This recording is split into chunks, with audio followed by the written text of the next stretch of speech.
ప్రజలను రెచ్చగొట్టి ప్రభుత్వ సంస్థలపై దాడులకు ప్రేరేపించడం సరైన పద్ధతి కాదని మంత్రి వివేక్ వెంకటస్వామి అన్నారు. బాల్క సుమన్ వ్యాఖ్యలపై ఆయన తీవ్ర స్థాయిలో స్పందించారు. ప్రభుత్వ ఆస్తులను ధ్వంసం చేస్తే కఠిన చర్యలు తప్పవని హెచ్చరించారు. రైతుల పేరుతో ధర్నాలు చేసినా సహించమన్నారు. సింగరేణి సంస్థను బీఆర్ఎస్ పాలనలోనే నాశనం చేశారని మంత్రి వివేక్ ఆరోపించారు. ఇప్పుడు బాల్క సుమన్ ఫ్రస్ట్రేషన్ లో ఏదో ఒకటి చెయ్యాలి, తెలంగాణ ఉద్యమం లేక చెయ్యాలని చెప్పి చట్టం చేతులు తీసుకోవాలని ప్రయత్నం చేస్తున్నాడు.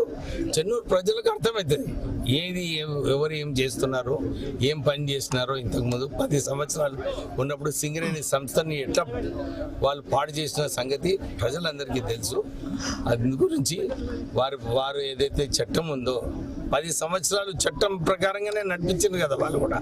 అప్పుడు ఎవరు వారికి వ్యతిరేకంగా ఏం చేయలేదు. వారు కూడా చట్టం ఫాలో చేస్తే బాగుంటుంది.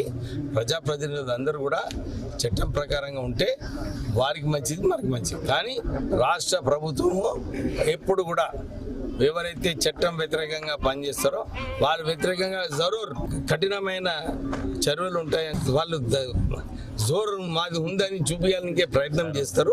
కానీ ఆ జోరు నడవదు.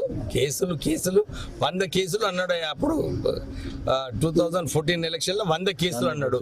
మళ్ళీ 100 కోట్లు ఎట్లా ఖర్చు పెట్టారు మొన్న ఎలక్షన్లో.